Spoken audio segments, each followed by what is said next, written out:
Hi everyone, this is a quick review of the Samsung Mega. I love this phone so much. It came out in 2013. I think it was June 2013. And I was just amazed by this gorgeous screen. I mean, it's a 6.3 inch screen, and it's powered by a 32 milliamp hour battery. So 3200. I mean, you do need a big battery to power this side screen for quite a bit of time. But what I really love about it is the fact that it gets the job done. It's not as powerful as like the Note 3 or 4, but it gets the job done. I think it's a good mid-tier phone with a huge screen. So some specifications. So of course it's an Android-based machine. Dimensions. It's roughly, I think it's 6.6 inches long, 3.46 inches across, and about 0.31 inches thick. Weighs about just under 200 grams, around 7 ounces. Of course, the SIM that runs this is a micro SIM. So of course, and the display, it's a capacitive touchscreen. Can produce 16 million colors.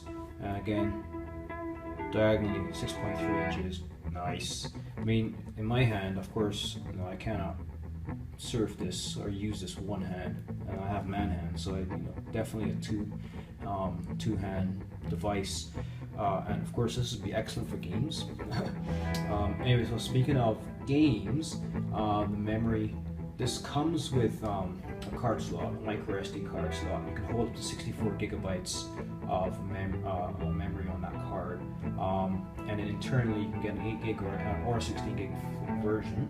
It comes with 1.5 gigabytes of fast high-speed RAM built in. Camera, basic 8 megapixel camera.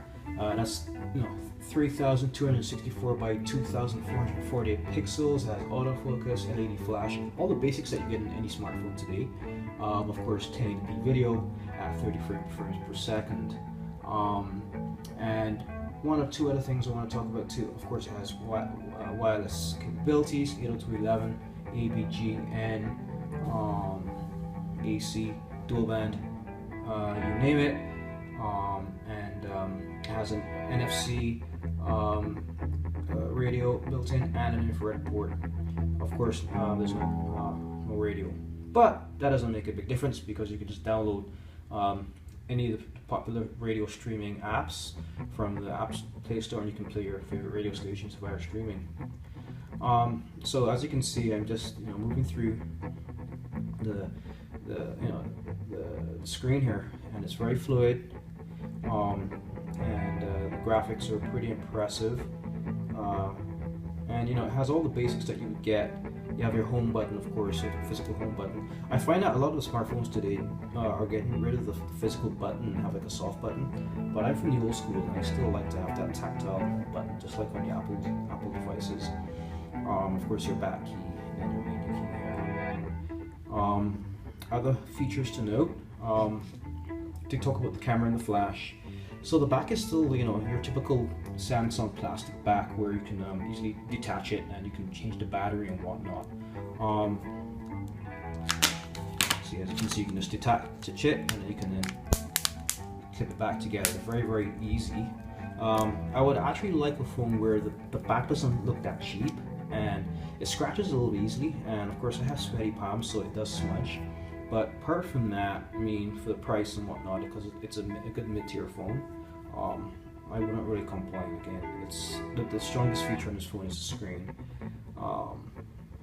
So what I want to just demo quickly is just to show you how great the screen is. Let's see if this game works on here, to give you an idea of the graphics.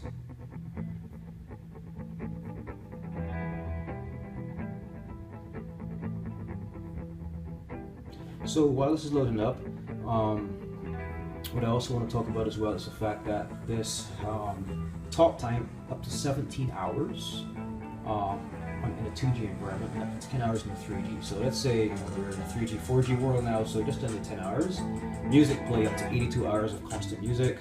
Of course, that would mean that, assuming the volume is not all the way up, like mid-volume. One other thing I want to mention as well, the speaker. Where's the speaker? So that's the microphone right there. There's a little dot right there for the microphone. You have your mini USB port there. Here we have our power button. On the side is our famous volume key, rocker key. Top is your 3.5mm jack. And let's see. Yeah, there you go. There's a speaker. Right? One thing I don't like about that, if you're playing a game, sometimes I hold my games like this, I can cover the speaker port. But if you use your 3.5mm jack, that would fix that problem. Again, you know, what would be ideal is if you had front-facing speakers, like on the, for example, if you had front-facing speakers, what would be really good if we had front-facing speakers, like on the, this is the Nexus 6.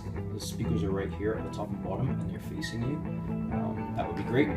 I suspect when the new Mega comes out, the Mega 2, they may have front-facing speakers. I could be just speculating, but that would be cool. Okay, so let's get into gameplay here.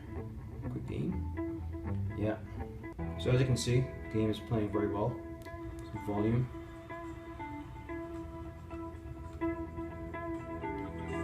See how fluid that is. Fluid gameplay.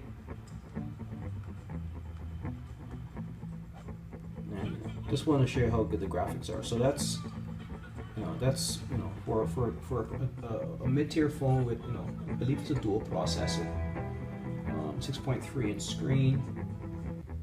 I also want to mention that the processor on this, like I mentioned, it was dual core, and I'm correct. I just wanted to double check on that because I wanted to get the full spec. So it's a Qualcomm Snapdragon 400 chip, system chip that's in here. Dual core, 1700 megahertz, which is pretty decent for a phone of this ilk. And so yeah, I just wanted to confirm the chipset that's in here. It processes a Qualcomm Snapdragon 400 system chip, dual core processor, 1700 megahertz, and it has an Adreno 305 graphics processor. And the built-in storage on this one is 8 gigabytes. So this is it, guys. The Samsung Mega. The Samsung Mega 2 is coming out very soon. But if you don't want to wait for that and you want to get a big 6.3 inch screen, dual processor, you can do your daily tasks very well, very fluid. Get the Samsung Mega. So that's it for Richie's Gaming Gadgets and Gizmos.